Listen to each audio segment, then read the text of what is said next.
조갑제 TV 시청자 여러분 안녕하십니까. 2023년 2월 1일 오후 4시입니다. 오늘 귀한 손님을 한 분 모셨습니다. 우리나라 탈북자 사회에서 국제적으로 가장 이름이 널리 알려지신 분입니다. 장진성 선생입니다. 이렇게 나와주셔서 감사합니다. 네, 오랜만입니다. 장진성 씨는 시인입니다. 북한에서 탈출할 때 시를 품고 한국에 와서 낸 시집이 내 딸을 100원에 팝니다. 내 딸을 100원에 팝니다라는 시집이었습니다. 그걸 조갑제닷컴에서 출판을 했습니다. 2008년이죠. 예. 그래서 이게 외국어로도 번역이 됐습니다. 그 뒤에 Dear Read라는 책을 또 영문 번역으로 출간을 해가지고 이거는 상당히 베스트셀러가 되었습니다.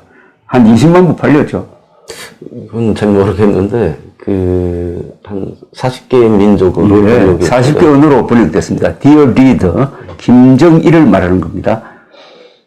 그리고 활발하게 북한 인권 운동 그리고 북한 체제를 고발하는 이런 활동을 하시는 분인데 2021년 1월 24일자 MBC 탐사기획 스트레이트라는 이 프로그램에 이런 제목의 방송이 방영되었습니다. 제목이 굉장히 중요합니다. 이게 기사나 이런 방송은 제목이 그 성격을 규정합니다.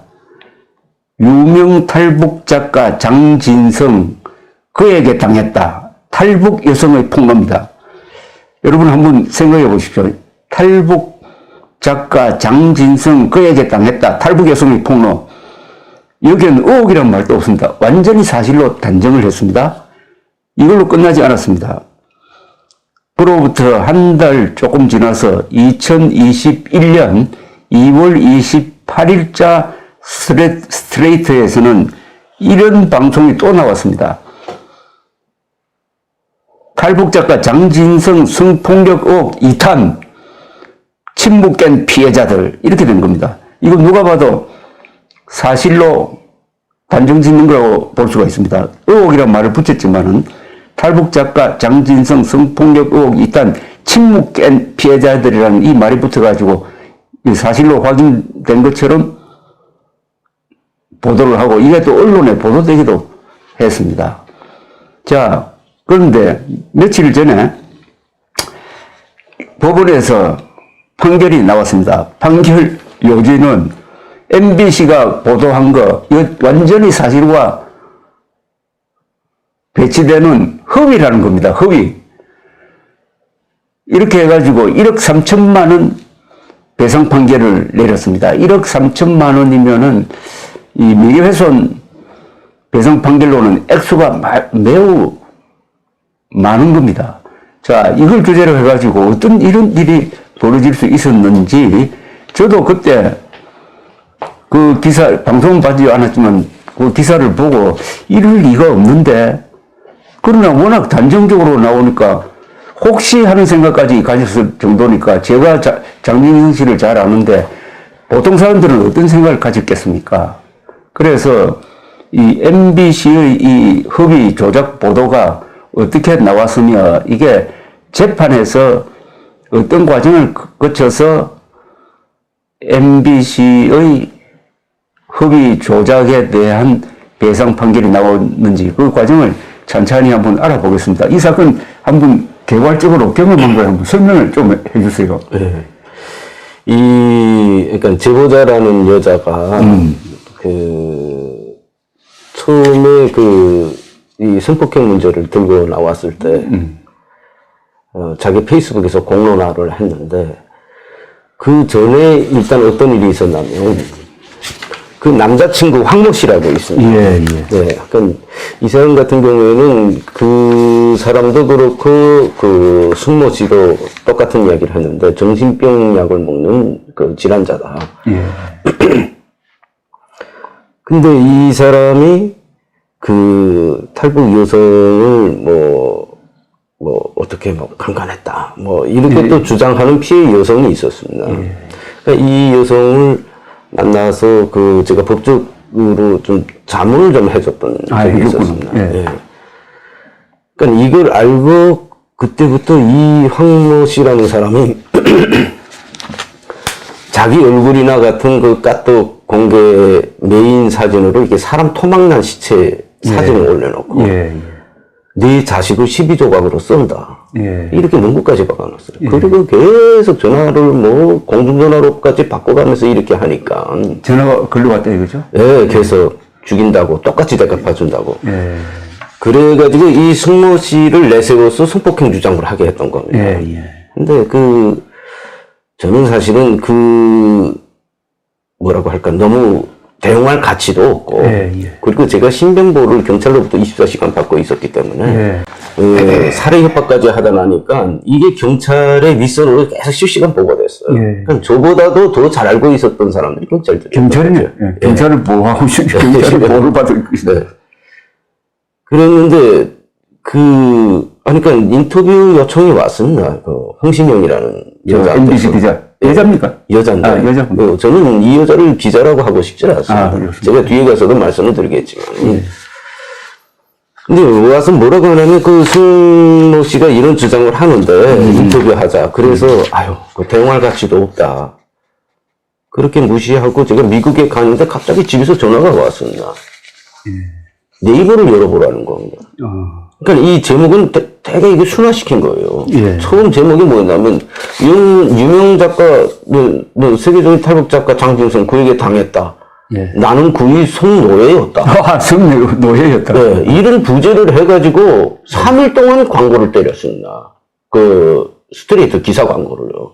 아니, 방영되기 전에? 방영되기 전부터 네이버에 그게 메일로 그냥 가 있었습니다. 사람들이 아무래도 제목이 자극적이다 나니까. 그래서 그 방송을 보고, 지금은 다 내려졌는데, 법원 결정에 의해서. 그 방송을 보면, 승모 씨 일방적 주장, 그리고 그 배우인 황모 씨, 그 주장만 일방적으로만 돼 있었고, 어떤 증거도 제시하지 못했죠. 그럴 수밖에 없었던 것이죠. 완전 조작입니까? 완전 조작이죠. 처음부터 끝까지 완전 조작입니까?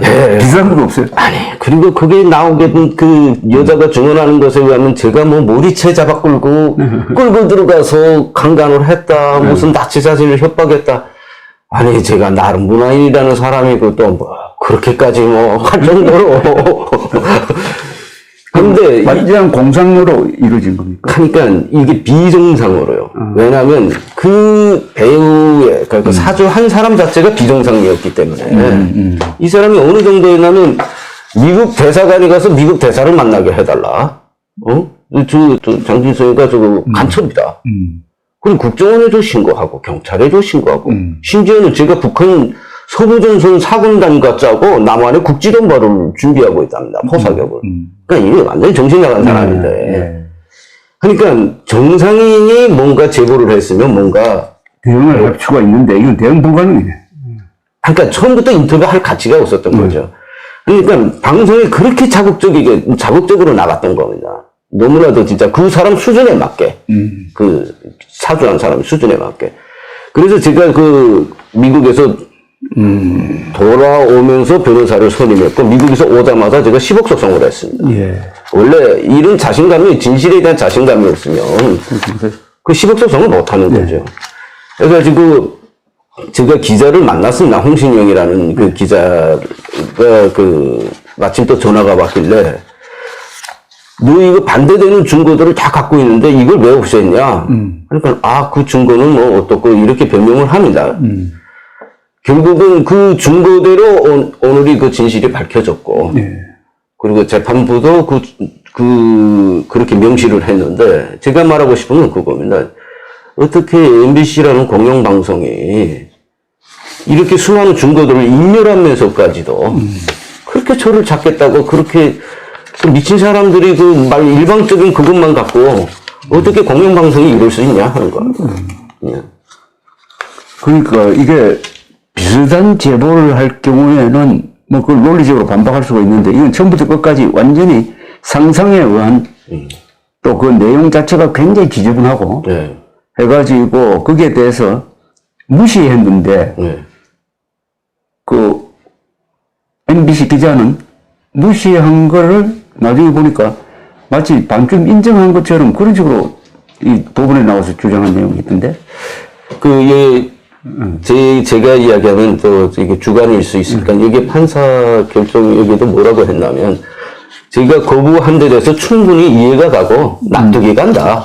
맞아. 이렇게까지 이야기를 했거든요. 그러니까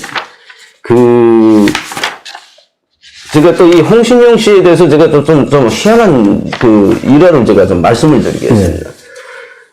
이 사람이 만나자고 해가지고 제가 만났는데 뭐라고 하냐면, 작가님, 저는 작가님이 그렇게 세계적으로 유명한 작가인 줄 몰랐습니다. 일단 인터넷 검색해보고 알았습니다. 그러더니, 어쩌면 우리 MBC에서 노이즈 마케팅 해준 면도 있습니다. 이런 소리를 하는 거예요. 노이즈 마케팅을 했다고 오보를 해가지고. 예. 자, 잠시 여기 이제 판결문에 그 부분 소개해 드릴게요. 피고 문화방송과 홍신영은 이 기자입니다. 말하기를 원고들은 취재를 회피하였고, 원고들이라면 우리 장진성 시인 측입니다. 원고들은 취재를 회피하였고 명확한 설명을 하지 못하였기에 피고 승모의 말을 진실이라고 믿을 만한 상당한 이유가 있었다고 주장한다. 그러나 취재에 응할지 여부는 원고들의 자유이고 원고들이 취재를 거부하였던 이유가 납득이 가며 판사가 판단하기에는 원고들이 일부 사항에 대해서 명확하게 해명을 하지 못한다거나 수사 당시 진술을 몇 차례 진술을 바꿨다고 하여 피고 승의 진술에 신빙성이 부여된다고 볼 수는 없다. 이거 참 기가 막힌 이유입니다. 홍신영 씨의 이 주장이 말이 안 된다는 겁니다. 취재를 회피하면 그게 인정하는 게 됩니까? 취재 회피하는 이유가 여러 가지인데, 그죠? 그래서 취재에 응할지 여부는 원고들의 자유이다.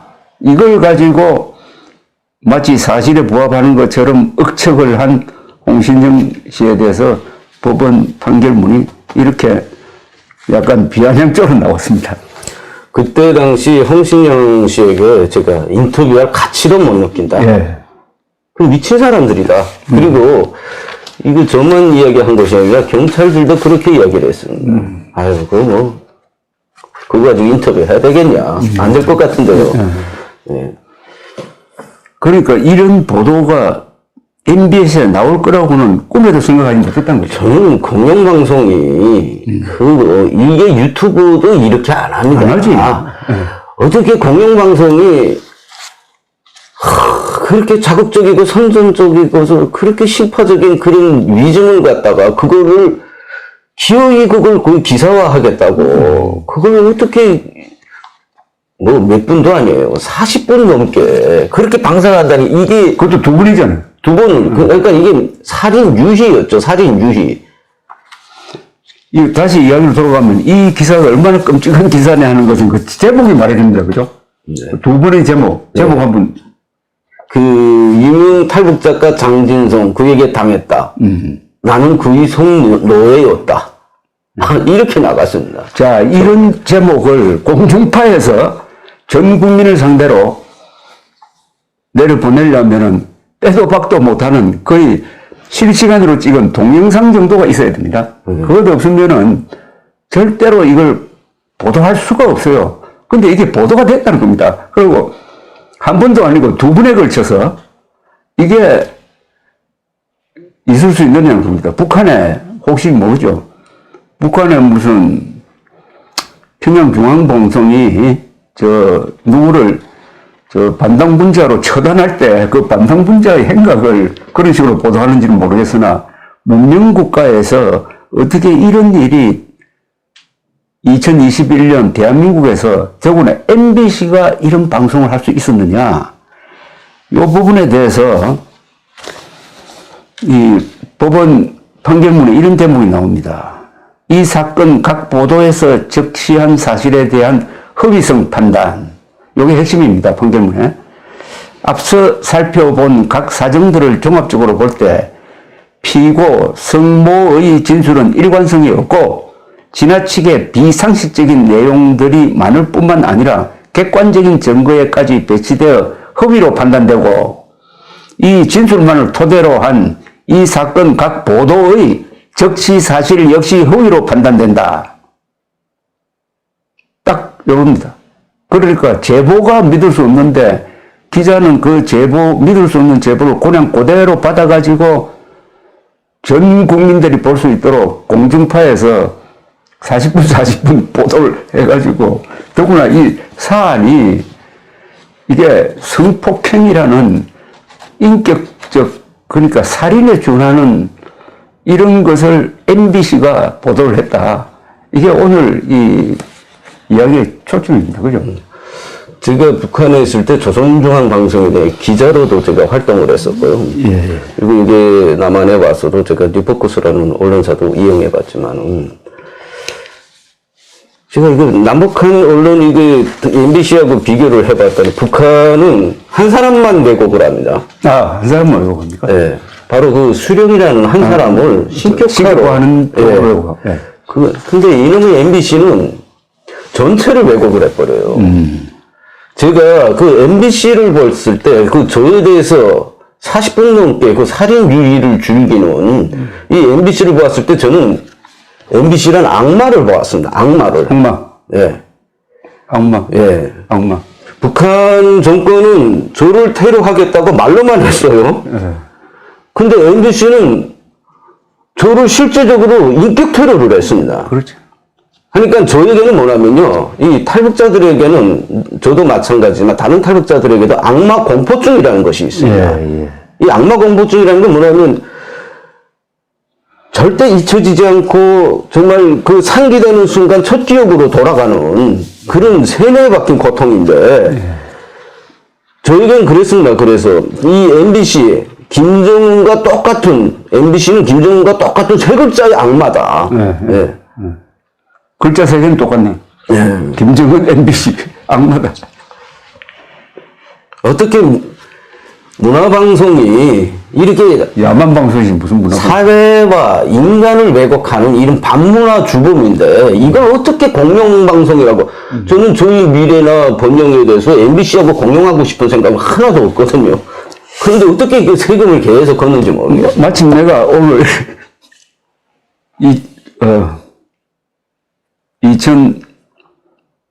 2023년 2월 1일이 내가 기자 생활한 지 53년째입니다. 내가 기자 생활을 1971년 2월 1일 했다고. 제가 부산에서 태어나네. 1971년 2월 1일 했는데 53년째 기자 생활을 하면서 여러 오보도 보고 했는데 이거는 단연 최악의 오보입니다. 이런 건 나 본 적이 없어. 최악질적인 오보고 그 피해가 이렇게 심각하고 그 내용이 너무나 추잡스럽고 그 주장한 내용입니다. 추잡스럽고 그리고 이 기자의 취재 태도는 너무나 허술한 정도가 아니라 이거는 범죄적입니다. 그래서 여기에 대해서는 무슨 법적 제재 또는 도덕적 제재, 자율적 제재를 뛰어넘어서 이거 하나만 봐도 이 MBC 존폐 여부를 심각하게 생각해야 됩니다. MBC는 흉기입니다. 그런데 겉으로 포장하기에는 공영방송으로 포장을 하고 입만 열면 정의와 진실을 외치는데 이거 하나만으로도 외국 같으면은 이거 배상 판결 몇 천만 달러 나옵니다. 보통 미국 같으면 이게 아마 문 닫을 정도 될 거예요. 제가 그 해외에 있는 지인한테서 전화가 왔습니다. 그런데 뭐라고 하냐면, 항소했다고 하면서, 아니, 사법부가 시사기획 프로그램 2편은 몽땅 다 삭제하라고 했는데, 무슨 부분적 변명거리라도 있어서 항소를 하냐, 창피하지 않냐. 항소를 누가 했어요? MBC 했어요? 했습니다. MBC가 했다고 합니다. 기사를 보니까. 이거는 부재불능입니다. 항소했다는 게 부재불능이에요. 저는 언론기관은 저 시간을 쫓기니까 오보할 수가 있습니다. 그러나 오보라는 걸 아는 즉시 정정을 하면 됩니다. 그런데 정정하지 않고 이런 식으로 버티면은 그때는 MBC는 보도기관이 아니고 선동기관입니다. 선동기관. 그 선동기관의 사례를 제가 한 말씀 더 드린다면, 이 홍신영이라는 여자를 만났을 때, 제가 홍신영 여자 여자 PD입니까 기자입니까? 기자입니다. 근데 저를 보고 뭐라고 하냐면, 제가 거꾸로 물어봤습니다. 너희들 도대체 그 보니까 개인 다큐집도 싫으면 일방적 주장만 있고 증거는 하나도 없던데 무슨 배짱과 근거로 공영방송이라는 데서 이렇게 방송을 했냐 했더니 이 홍신영이 하는 말이 우리는 증거보다도 방송 가치를 더 중시합니다. 이런 증거입니다. 그나 그 말이 믿겨지지가 않는데. 그래서 제가 거꾸로 물어봤어요. 분명히 그 이야기 했어요. 예, 그렇게 이야기했습니다. 제가 페이스북에 몇 번 올렸습니다. 그래서 제가 아니, 이 사람아, 세상에 증거가 없는 가치가 어디 있냐? 너희들이 방송 가치 기준이라는 게 그럼 뭐냐? 그럼 너희들이 방송 논조대로, 너희들이 기준대로 증거는 상관없이 막 조작하겠다는 것이 아니냐? 그런데 그렇게 말할 줄 아는 그 홍신영이가 지금도 MBC 뉴스 현장에서 그 MBC 완장차고선 지금 기자로 뛰고 있거든요. 그러니까 이것만 봐도 지금 MBC 조작, 탐사 기획이 아니라 탐사 조작이죠. 거짓 기획이고 이것이 아직까지도 현재형이다. 근데 어디를 보면 사실적 본인이 믿는 신념을 그냥 이야기한 거네. 그 말 자체는 그게 MBC 별 꿈이 없다고. 그게 아마 MBC의 사실 같은데 증거 즉 사실보다는 가치가 더 중요하다 이거죠. 그러니까 사실보다는 신념이 중요하다는 겁니다. 이거 사실보다도 신념이 중요하다고 생각하는 대표적인 집단이 저 북쪽에 있잖아요, 그죠? 그렇죠. 이게 문명이라는 것은 사실을 사실로 인정을 할 때 거기서 문명이 출발하는 거지. 사실과 신념이 부딪힐 때 나는 신념이 더 중요하다고 하는 순간부터 그때는 문명은 무너지고 야만으로 갑니다. 유명한 조지 오웰이라는 1984를 쓴 영국 소설가가 그 영화가 있어요. 영화를 보면은 1984를 써가지고 출판사에 갔더니 출판사에서 이거 소련을 너무 욕하는 거다 해가지고 출판 못하겠다고 하니까 조지 오웰이 그렇게 묻습니다. 아니 당신은 사실보다 신념을 더 중요하게 여기는 사람이냐 이렇게 묻는 장면이 나와요. 이거 MBC는 사실보다 신념을 더 중요하게 여긴다. 그러면 그때부터는 보도기관은 아니라는 이야기죠. 그 중요한 이야기를 했네. 그 여기에서도 그 주장이 나옵니다. 방송 가치 아마 이 MBC에서 그런 주장으로 또 이야기를 한 것 같습니다. 그러니까 이 판결문에도 방송 가치가 아무리 중하더라도 이런 대목들이 나옵니다. 여기 나오네. 이 판결문 15페이지. 이 판결문이 참 잘 썼습니다. 이걸 내가 보면서 판사들이 이런 엉터리 보도에 대해서 그래도 이성적 판결문을 쓰려고 참 참아가면서 논리적으로 정리를 잘 했다는 생각이 듭니다. 상당성 피고라고 하면 이게 MBC죠. 네. 피고들이 이 사건 각 보도의 적시 사실을 진실이라고 믿을 만한 상당한 이유가 있었는지에 판단하여 본다. 앞서든 증거들 및 변론 전체의 취지를 더하여 알 수 있는 다음 각 사실 및 사정을 고려하여 볼 때 피고들에게 이 사건 보도 중 허위 사실이 적시된 부분이 진실이라고 믿을 만한 상당한 이유가 있었다고 보기 어렵다. 비록 이 사건 각 보도가 공공의 이익에 관한 것이라고 하더라도 이 사건 허위의 적시 사실이 원고들에게 입힐 치명상을 고려할 때 피고 문화방송과 홍신영은 그 적시 사실의 진실성에 대해서 그 어느 때보다도 철저한 검증을 하였어야 한다. 그런데 철저한 검증을 하나도 안 했다는 겁니다. 그죠? 오히려 그 취재를 하면 할수록 더 불리한 증거들이 모이는데 그것들이 더 많았는데 이거 불리하다는 것은 사실이 아니라는 증거가 막 모이는데. 그렇죠. 그러니까 이런 녹취록이라든가 카톡이라든가 이런 것들이 그 제보자라든가 그 제보자를 비호하는 홍신영에게 불리하게 그런 증거들이 많았는데도 그걸 또 제가 물어봤습니다. 너 갖고 있었냐? 했더니 다 갖고 있었고 봤답니다. 근데 그것을 자 시청자들이 그러면 제보자의 주장이 사실이냐 하는 그런 중립적 판단을 할 수 있도록 그 증거들을 같이 제시했어야지 이게 중립방송 아닙니까? 그렇죠. 근데 그것들은 인멸을 하고 증거를 인멸을 하고 오로지 그 피해자들, 그러니까 그 제보자라고 하는 사람의 일방적 주장만, 그것만 어떻게 다큐처럼 그렇게 주구장창 40분 동안 내보냈거든요. 그리고 사실 검증은 하나도 없으면. 사실 검증보다도 증거를 인멸을 했으니까, 이거는, 그러니까 그 증거는 불리한 증거를 인멸했다는 거예요. 예, 그러니까 사실에 대한 의지가 없었던 것이죠. 여기 판결문이 또 이렇게 나갑니다. 피고 문화방송과 홍신영은 사실상 피고 성모의 진술만을 근거로 원고 전모는 피고 성모를 뭐뭐하고 나체 사진을 찍어 원고 장에게 전송하였다.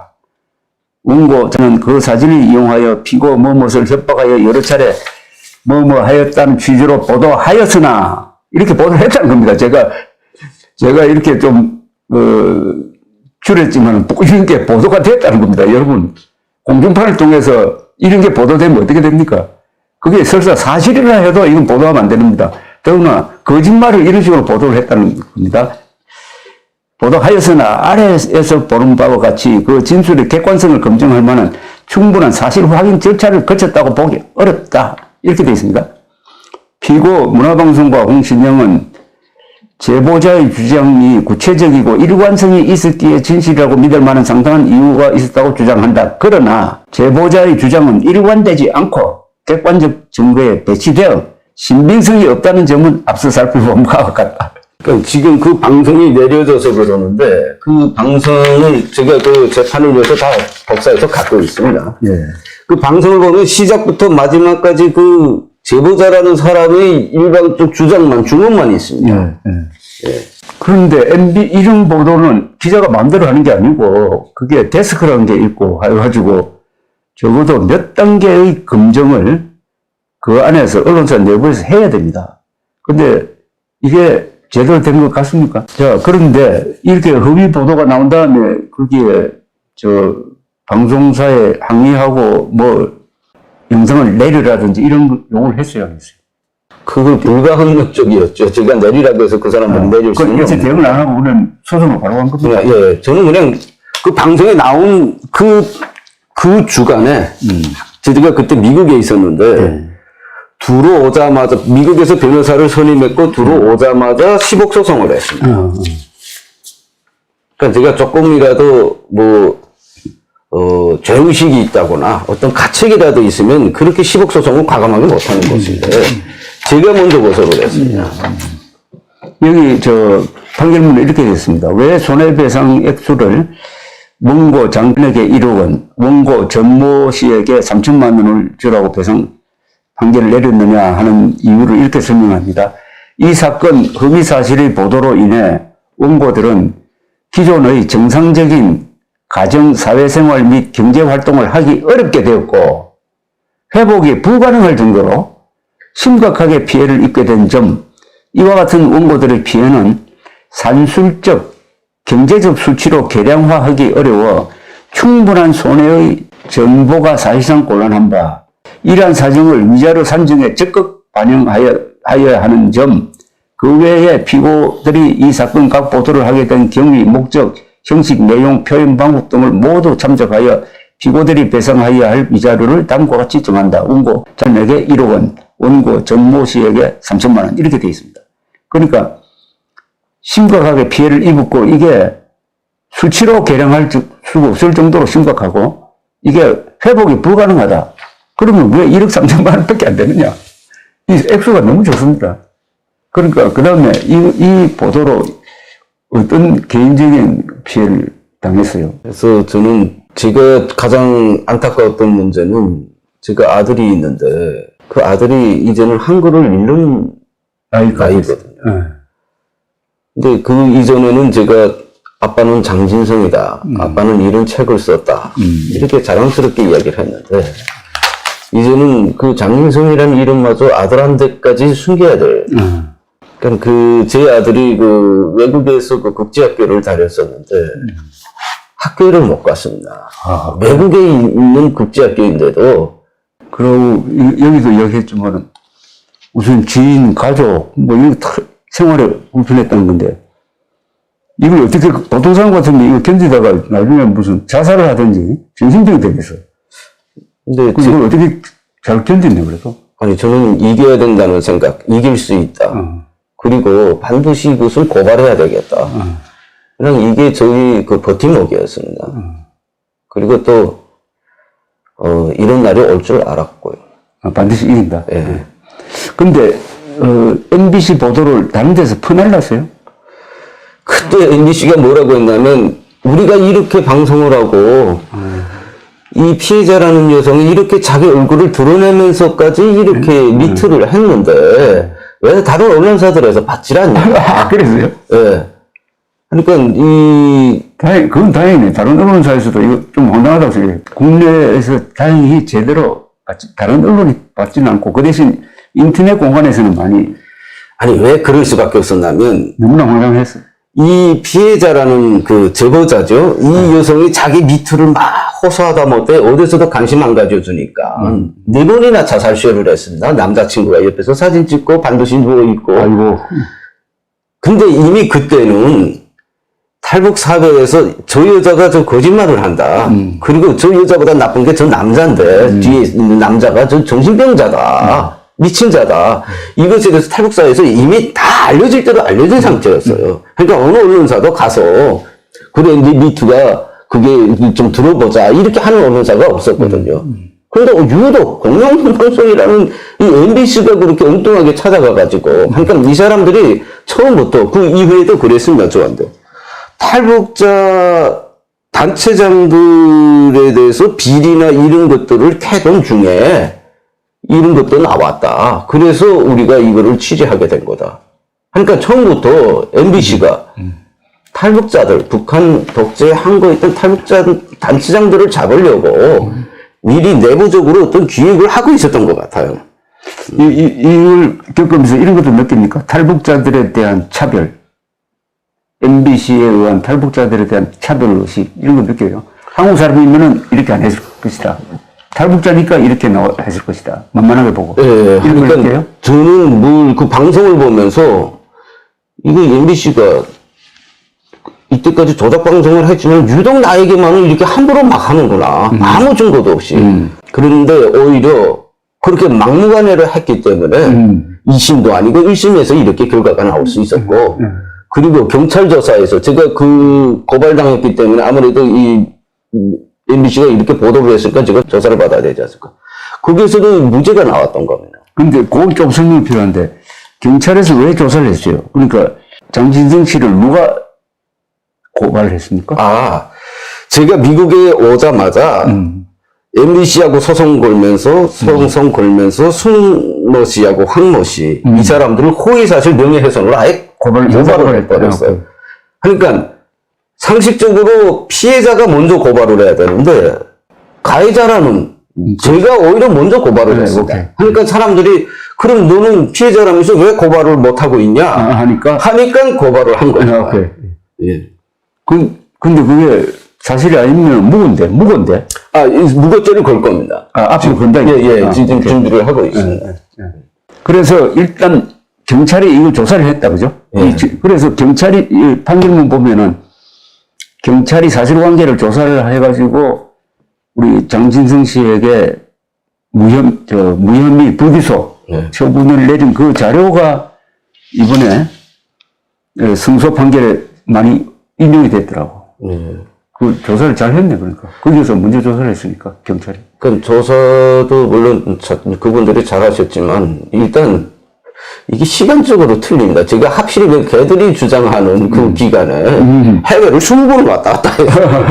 알박이 성립되는 건 해외 출입국 자료도 있고, 그리고 그 중간중간 비는 날짜들마저도 무슨 개인 카드나 뭐 회사 카드, 심지어 차 GPS까지 다 추적을 해봐도 이게 정말 일치되는 것도 없고, 그리고 일단 그 이후에 휴대폰 포렌식을 해서 제가 그렇게 많은 자료들이 또 나올 줄 몰랐거든요. 그러니까 거기에는 피해자가 방송에서 나와서 몰입구댕이 잡혀가지고 강간당했다고 하는 그런 수치감, 분노감 이런 여성이 아니고 오히려 적극적 동조자였고, 지금 MBC에서 이 여자가 무슨 청망받던 인재라고 그렇게 내세우는 중고 동영상이 뭐가 있냐면 한반도 미래재단인가 거기 가서 강연하는 동영상이 있습니다. 그런데 희한하게도 그 강연 동영상 연속 원고문을 또 제가 썼었습니다. 그때 걔가 막 그 좀 써달라고 해가지고 예. 그러니까 MBC는 이런 것도 이런 저희들한테 유리한 중고 자료도 제대로 사실 확인 여부도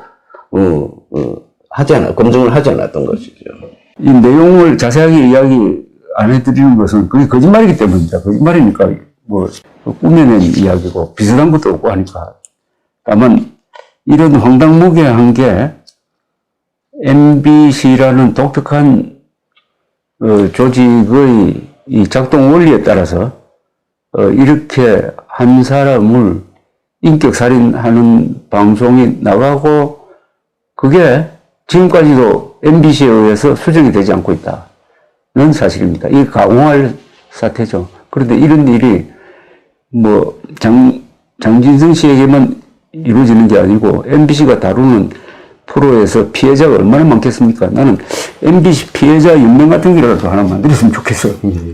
광우병 남동 때부터 그때 광우병 남동을 MBC가 부추길 때 그때도 MBC하고 싸웠던 기억이 있는데 네, 맞죠? 예. 네. 그때 MBC가 완전히 척이 졌네 그때부터. 그러니까 세계에서 가장 안전하게 관리되는 미국산 쇠고기를 가장 위험하다고 조작해가지고 그걸 먹으면 인간 광우병에 걸린다는 황당무계한 주장을 해가지고 2008년 봄에 한 3개월 동안 이 도심지를 완전히 마비시키고 거기에 당시 야당이 가세하고 MBC, KBS가 하고 했는데도 그 사건, 그 선동을 해가지고 형사처벌 받은 MBC 기자가 없을 거예요. 언론이. 그러니까 이런 일도 간 크게 하면서 이게 무슨 독립운동이나 애국운동 하는 것처럼 나는 정부보다는 가치가 우선한다는 이런 말도 할 수 있게 된 거 아니냐. 이렇게 판단됩니다. 그것 말고 또 있죠. 그 김한훈이라는 사람으로부터 무슨 광순간 그걸로 지목되지 않았어요? 제가 9살 때 광주에 북한군으로 나왔다? 뭐 간첩으로 나왔다? 간첩으로 9살 간첩으로 아까 지만훈 씨가 북한을 너무 신격화하는 것 같아요. 9살짜리도 간첩으로 내보낼 줄 아는. 예, 그렇게 이야기를 했었죠. 근데 나는 지만훈 그 사람 약간 지만훈 플러스 MBC 좀 비슷한 것 같습니다. 예, 잘못된 신여 그것에 스스로 세뇌되고 그리고 그 세뇌의 행동이 얼마나 미친 짓인지 또 그걸 모르는 겁니다. 자, 그건 그렇고, 이제, 이 사건은 이제 일단 이겼으니까, 그러나 이걸 명예회복 한다는 거는 너무나 이 방송 효과가 커가지고 상당히 오래 걸릴 거예요, 시간. 그러나 가정에서 별 문제가 없어요? 아까 아들 해놓고는? 제 처는 거짓말인 줄 아니까. 네. 그러니까, 우리 집에서는 MBC라는 채널이 아예 지워져 있습니다. MBC하고 김정은하고 똑같은 악마 이름입니다. 그게 아주 핵심적인 이야기입니다. 나온 김에 요새 북한에 대해서 어떻게 돌아가는지 이야기 좀 해주세요. 아는 게 있습니다. 김정은이가 어떤 경우에 핵을 쓸 수 있을까요? 김정은이가 이 오만심을 키워주면 안 됩니다. 오만을. 그러면 이 오만이 나중에 국채에 달했을 때 바로 핵 버튼이 눌러지는 거거든요. 근데 이 오만을 키워주는 게 문재인 정부였고, 이때 한국 좌파 정부였어요. 그러니까 이제는 북한에 그 오만을 깨고 원칙을 가르쳐 줘야 될 때입니다. 그래야지 김정은이 핵 이런 광신 이런 것에 대해서 자기가 어느 정도 공포감을 느끼는, 스스로 공포감을 느끼는 그런 버릇을 길러줘야 되는 겁니다. 나는 문재인 5년 동안은 문재인이가 김정은의 부하로서 어떻게 보면은 김정은 대신에 남한을 위임 통치한 기간이 아니었느냐, 이렇게 보고 그걸 증거로 제시하라 하면 난 증거 1호가 있어. 그거는 2018년 9월 19일 평양 5.1 경기장이죠. 5.1 경기장에서 문재인이가 옆에 김정은이 있는 데서 한 연설, 남쪽 대통령 문재인이 김정은 국방위원장의 소개로 여러분들을 만나게 되어서 무한히 기쁩니다. 그 다음에 한 7분 동안 김정은을 사실상 민족의 지도자로 축켜 세운 연설이 있잖아요. 그거 알죠? 네. 그게 문재인이라는 사람이 영혼 고백이라고 하신 거예요. 문재인이가 민주조사를 자처하지만 지금까지 어떤 기록에도 김일성, 김정일, 김정은 비판을 한 적이 없거든. 그럼 이건 가짜잖아. 그죠? 그리고 국정원 원훈석에다가, 알죠? 김일성주의자 신영보의 글씨체로 원훈석을 새겨가지고, 원훈석이라는 것은 그 원의 정신 아닙니까? 그죠? 그걸 세운 거는 국정원은 앞으로 김정은에게 복무하는 조직으로 정신이 바꿔야 된다는 거 아닙니까? TV 나오는 순간 꺼버렸어요. 차라리 그게 사는 게 편하니까. 그러니까 지난 5년 동안은 문재인에 의한 국가 반역이 일어났다고 보면 돼요. 반역의 시절이었다고, 지난 5년 동안은. 그러니까 2021년에 이런 MBC가 이런 방송을 할 수 있었던 뒤에 뭐가 또 있다고 봐야지. MBC니까. 우리가 탈북자를 참 소중하게 우리가 받들어야 될 존재라고 저는 생각합니다. 그 탈북자는 먼저 온 통일이라는 표현을 썼는데, 그날 실었을 때, 탈북자가 지금은 너무 적은데, 이 숫자가, 들어오는 숫자가 1년에 한 10,000명, 10만 명 되면 북한 체제가 무너지게 되어 있습니다. 근데 너무 적게 오는 이유는 남한에 내려가면 푸대접을 받는다 하는 북한의 이 선전이 먹히고, 또 일부 탈북자가 한국에 와가지고 일탈 행위를 하는 걸 다 과장하고 이러는데, 이 탈북자가 결국은 앞으로 통일 과정에서 결정적인 기폭제 역할을 하지 않을까 하는 그런 생각이 듭니다. 그렇지 않습니까? 네. 그, 북한 주민들이 가장 공포스럽게 생각하는 게 강제북송이거든요. 강제북송. 네. 근데 그것이 지금까지 중국에서 계속 벌어졌다. 그렇지. 네. 아니, 한국에서도 강제북송 당하네? 탈북어민 두 사람. 네. 하니까 북한 주민들한테는 이젠 북쪽도 없고 남쪽도 없는 거 아닙니까? 그러니까 북한 정권이 이거를 체제, 수호, 그 다음에 그 안보로 되게 이거 활용을 많이 했고, 그래서 저는 그게 되게 상징적으로, 이건 잘못된 거다. 왜냐하면 우리 한국의 대북 정책이 제대로 되자면 정권과 주민을 분리를 시켜야 됩니다. 왜냐하면 북한 정권은 주민을 노예화한 거거든요.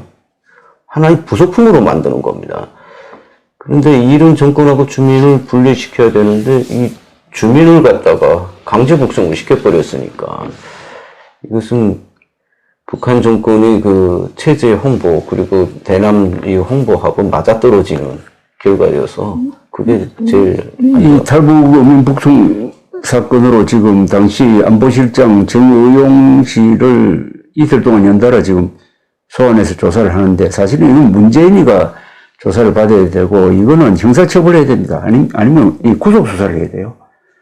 이거는 헌법 위반이고, 헌법 제3조에 대한민국 영토는 한반도가 그 부속도서로 한다고 함으로써 북한 지역은 대한민국 영토고, 거기에 사는 북한 주민들은 우리 국민인데, 휴전선 남쪽으로 와서 비순 의사를 밝힌 즉시 국적 취득했다고 봐야 되는데, 그 사람이 북한에서 범죄를 저질렀다고 하더라도 그 처벌은 우리가 해야 됩니다. 우리가 수사하고 처벌을 하고 우리 판결을 받아야 되는데, 그걸 북한으로 꽁꽁 묶어가지고 보낸 이유는 그때 무슨 아세안 정상회담이 부산에서 열리는데 2019년입니다. 2019년 11월 김정은을 초청했는데 오지도 않은 김정은을 초청해놓고 그 비리 맞추기 위해서 탈북어민 두 사람을 인신 공양하는 거죠.